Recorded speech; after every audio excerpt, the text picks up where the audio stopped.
पिछले वीडियो में हमने आपको बताया था कि प्लस और माइनस को हम लोग गुना और जोड़ घटाव कैसे करते हैं, और इस वीडियो पर आपको हम बता रहे हैं कि एलसीएम का मतलब क्या होता है। बहुत सारे दोस्त कमेंट भी करेंगे और बहुत सारे दोस्त कहेंगे, मन में सोचेंगे कि ये एलसीएम इतना छोटा टॉपिक के बारे में आप क्यों वीडियो बना रहे हैं। दोस्तों, घर का जो फाउंडेशन होता है अगर वो मजबूत ना हो तो घर आपका ऊंचाई तक नहीं बढ़ेगा, वो धंस जाएगा। इसीलिए ये फाउंडेशन है। एलसीएम, एचसीएफ, भिन्न जोड़, प्लस माइनस का जो हमारा कंडीशन होता है उस सबको जाना जरूरी है अगर आप मैथ पर काम करेंगे। सबसे पहले बात करते हैं कि एलसीएम का जो फुल फॉर्म होता है इंग्लिश से लीस्ट कॉमन मल्टीपल। एलसीएम का जो सबसे मेन उद्देश्य चीज है कि दी गई संख्या, हमारे जो क्वेश्चन में दो जो संख्या दिया हुआ रहेगा उन संख्याओं से हमें वो संख्या निकालना है जो ये तीनों से भाग लग जाए। ठीक है, जैसे अगर मान के चलते हैं कि मेरे पास यहाँ पर 6 रहेगा तो 6 3 18, तो उसी तरह हमको एक संख्या को चयन करना है, उसी तरह एक संख्या को हमको निकालना है जो इन तीनों संख्या से ये भाग लग जाए। अगर 2 का हमारा क्वेश्चन रहेगा तो दोनों से हम वो संख्या निकालेंगे जो ये दोनों से भाग लग जाएगा।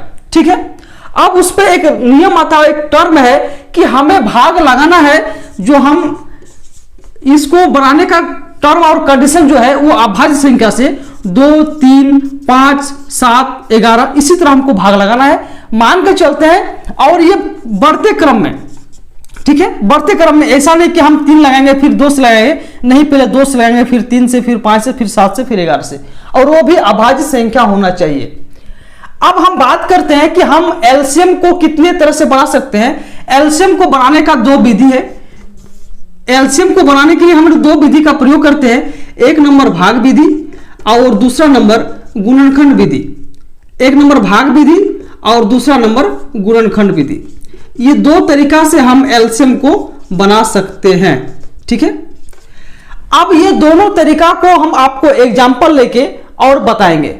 हमने यहाँ दोनों विधि को लिख दिया है, उसमें आपको एक विधि लिख रहे हैं यहाँ पर भाग विधि, और इस भाग विधि से आपको हम एक एग्जांपल लेंगे और एक एग्जांपल लेके हम इसको समझा रहे हैं। जैसे मेरे पास एक एग्जांपल है 24 36 और 40। ये तीनों का हमको एलसीएम ज्ञात करना है। ये तीनों का एलसीएम ज्ञात करने के लिए हम भाग विधि का प्रयोग करेंगे। तो भाग विधि का प्रयोग करने के लिए सबसे पहले आपको क्या करना है, आपको इन तीनों को लिखना है 24 36 और 40, और ऐसे करके एक दाग खींचना है, लाइन खींचना है। अब हमें यहां भाग देना है 2 से, 2 12 24, फिर यहां 2 18 36, फिर यहां 20, यानी यहां 2 का पहाड़ा हम 12 और पढ़ेंगे तो 24 होगा, 2 का पहाड़ा 18 और पढ़ेंगे तो 36 होगा, 2 का पहाड़ा हम 20 और पढ़ेंगे तो 40 होगा। ये हम बेसिक से बता रहे हैं, इसलिए जो बच्चा एलसीएम में कमजोर है आप इस वीडियो को देखें। अगर आपके घर में कोई ऐसा बच्चा है, छोटा बच्चा जो अभी 3रा 4था 5वां पढ़ रहे हैं, तो इस वीडियो को आप उसको दिखाएं, आपको बहुत ही फायदा उस बच्चे के लिए होंगे। ठीक है, अब हम बात करते हैं, फिर यहाँ 2 से काटेंगे क्योंकि ये 2 से कटने वाला संख्या है। 2 छक 12, फिर 2 9 18, फिर 2.20। देखिए, हम ये 2 से इसलिए काटे यहाँ पर क्योंकि यहाँ 2 से कटने वाला संख्या है। अब हम यहाँ सोचेंगे कि हमारा ये जो संख्या है ये किससे कटेगा। देखते हैं, फिर ये 2 से कटेगा क्योंकि ये 2 से 6 कटेगा, फिर 2 से ये 10 कटेगा, इसलिए हम क्या करेंगे, अभी फिर 2 एक बार लिख दिए, 2 3 6। अगर 2 से अगर 9 नहीं कट रहा तो आपको ज्यों का त्यों ही यहाँ पर उतार देना है, जो संख्या आपका नहीं कट रहा। ठीक है, जैसे मेरा 9 नहीं कट रहा है तो हम 9 को उतार दिए, फिर ये मेरा 10 कट रहा, 2 पंचे 10, 10 लिख दिए, सॉरी 5 लिख दिए जो कट रहा है। अब हम देखते हैं कि 2 से कटने वाला संख्या है, 2 से 3 भी नहीं कटेगा, 2 से 9 भी नहीं कटेगा, 2 से 5 भी नहीं कटेगा। तो हम क्या करेंगे, अब चलते हैं, ये 2 के बाद 3 है तो 3 से देखते हैं, 3 से कटने वाला संख्या है, 3 से कटने वाला संख्या यहाँ पर 3 है, फिर ये 9 है, फिर ये 5 नहीं कटेगा तो हम इसको ऐसे ही उतार देंगे। चलिए 3 लिखते हैं, 3 के 3, 3 3 9, फिर यहाँ 5 उतार दिए। अब देखते हैं, फिर से 3 से कटने वाला फिर 1 है, फिर यहाँ पर 3 लिखिए, यहाँ 1 नहीं कटेगा, 1 उतार दिए, फिर 3 के 3, फिर 5। फिर चलते हैं, 3 से खत्म हो गया, 3 के बाद क्या है 5, तो 5 से काटेंगे, फिर यहाँ लिखिए 1 1 5 के 5। जब आप देख रहे हैं कि आपका नीचे में 1 1 आ जाता है, इसका मतलब आप समझ लीजिए कि आपका जो गुणनखंड का जो फैक्टर है वो खत्म हो गया है। अब भाग विधि से एलसीएम निकालने के लिए आपको क्या करना होगा, यहां पर आपको सिंपल सा एलसीएम लिखना है, और एलसीएम लिखने के बाद जो भी संख्या से हम गुना भाग किए हैं उसको लिखना है। जैसे 2 है, यहां से 2 2 2, फिर 3 फिर 3 फिर 5, तो यानी मेरे पास 2 के गो है 3 गो, तो हम इसको गुना के रूप में यहाँ पर लिखेंगे 2 गुना 2 गुना 2, 2 को 3 लिख दिए। अब 3 है 2, तो 3 को हम लिखेंगे 3 गुना 3। फिर मेरे पास एक 5 है, तो हम यहाँ लिख दिए 5। अब आपको यहाँ ध्यान देना है कि आपके सामने यहाँ पर नीचे में 1 है, तो 1 को हम इसलिए नहीं लिख रहे क्योंकि 1 के साथ किसी भी संख्या को अगर गुना करते हैं तो उसका जो रिजल्ट आएगा वही संख्या आएगा। जैसे मान के चलते हैं कि हम 5 को हम 1 से गुना करेंगे तो कितना आएगा, 5 ही आएगा, इसलिए हमको 1 लिखने का कोई भी जरूरत नहीं है। चलिए अब हम गुना करते हैं। 5 से हम 3 गुना करेंगे 15, 15 से 3 45, 45 से 2 90, 90 से फिर 2 180, 180 से फिर हम 2 मल्टीप्लाई करेंगे तो मेरा रिजल्ट आएगा 360। देखिए बहुत ही आसान तरीका से आपको सिखा रहे हैं भाग विधि से हमको एलसीएम ज्ञात करने का तरीका। अब हमारा भाग विधि से हम एलसीएम को इसी तरह ज्ञात करते हैं। अब चलते हैं, मेरा सेकंड जो टॉपिक है वह गुणनखंड विधि से हम एलसीएम को कैसे निकालेंगे। दोस्तों हमने भाग विधि को बता दिया, भाग विधि के बाद हम चलते हैं गुणनखंड विधि पर और उसी क्वेश्चन को हम लिखते हैं यहाँ पर, और लिखने के बाद आपको हम सिखा रहे हैं कि गुणनखंड विधि से आप एलसीएम कैसे ज्ञात करेंगे। हम भाग विधि से इस क्वेश्चन का रिजल्ट निकाले थे 360।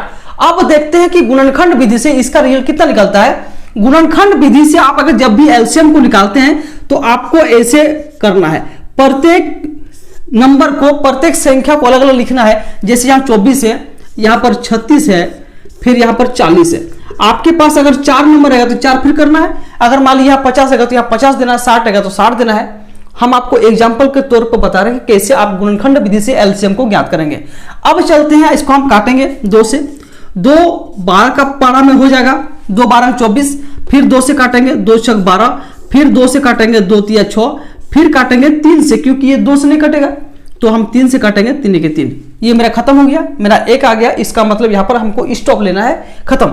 अब चलते इस पर, 2 से काटेंगे 2 1 2 2 8 16, फिर 2 से 2 9 18, फिर काटेंगे 3 से, क्योंकि ये 2 से अब नहीं कटेगा 9, 3 से काटेंगे 3 3 9, फिर काटेंगे 3 से, 3 के 3। ये मेरा खत्म।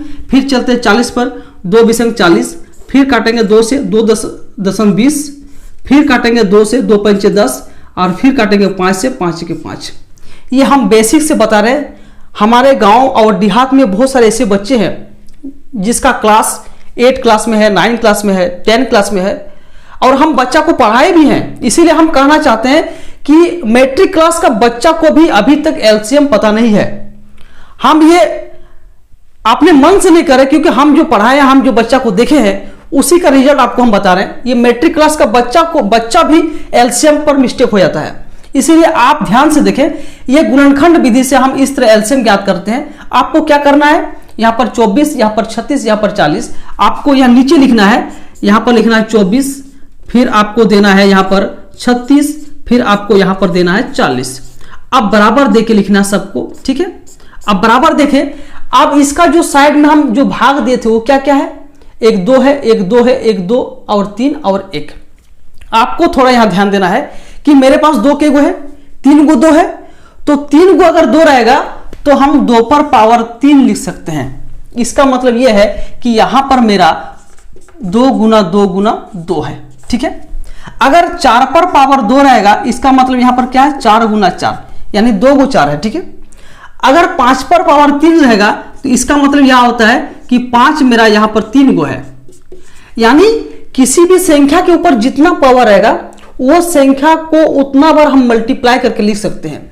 जैसे 6 के ऊपर अगर पावर में 3 रहेगा तो 6 गुना 6 गुना 6। अगर 1 के ऊपर में मल्टीप्लाई, ऊपर पावर में रहेगा 2, तो 1 गुना 1। यानी जिस भी संख्या के ऊपर में जितना पावर आता है उसको हम उतना बार मल्टीप्लाई के रूप में, गुना के रूप में लिख सकते हैं।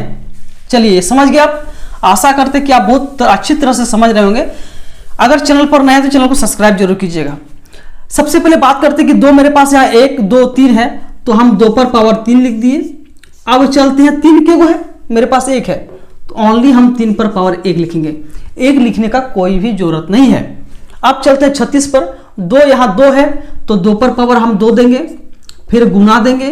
फिर 3 के गो है, 3 है 2 गो, तो 3 पर पावर 2 देंगे, क्योंकि 3 मेरे पास 2 है इसलिए 3 पर पावर 2। 1 है, कोई दिक्कत नहीं है। अब चलते हैं 40 पर, 2 है 3 गो, यानी 2 पर पावर कितना देंगे, 2 पर पावर 3। 5 के गो है, 5 पर पावर 1, क्योंकि 5 1 है, इसलिए 5 पर पावर 1। अब इस पर गुणनखंड विधि से एलसीएम निकालने का है। क्या है, आप यहां ध्यान दीजिए, सबसे पावर अधिक किसमें है, 2 पर, 2 पर पावर 3, यहां पर 2 पर पावर 2, यहां पर 2 पर पावर 3, यानी सबसे हाईएस्ट जो पावर है वह है 2 पर पावर 3। तो क्या करेंगे, हम 2 पर पावर 3 को लिखेंगे, जिसका पावर सबसे अधिक होगा उसको हम लिखेंगे। अब ये 2 का पावर तो मेरा खत्म हो गया, अब चलते हैं 3 का पावर में। 3 पर पावर क्या है, 2, यानी यहां पर 3 पर पावर 1 है, यहां पर 2 है, यानी सबसे हाईएस्ट में पावर किसका है, 2 है, 3 पर पावर 2। तो गुना पे हम लिखते हैं 3 पर पावर 2, फिर गुना देते हैं 5 पर पावर 1, क्योंकि 5 यहां पर है नहीं इसलिए 5 यहां पर 1 दे दिए। अब देखिए दोस्तों, आपको हम बता रहे हैं, आप अगर छात्र हैं तो आपको बहुत ही ध्यान से देखना है एक एक चीज को। ये आपका फाउंडेशन है, आपका अगर फाउंडेशन मजबूत होगा ना तो आप 1 छत बनाइए, 2 छत बनाइए, 10 छत बनाइए, आपका मकान कभी भी टूटेगा नहीं। 2 यहां 3 गो है, यानी 2 गुना 2 लिख दिए। इसी को हम लिख रहे हैं, आपके पास अगर गुब्बारा आता है ना जिसमें हवा भरा हुआ नहीं रहता, वो गुब्बारा आपका इतना बड़ा रहेगा, अगर उसमें आप पॉप मार के हवा भर दीजिएगा वो बड़ा हो जाएगा। उसी तरह ये गुब्बारा छोटा है, इस पर हवा भर रहे हैं, ये बड़ा हो रहा है। गुब्बारा वही है, सिर्फ बड़ा हो रहा है आकार में।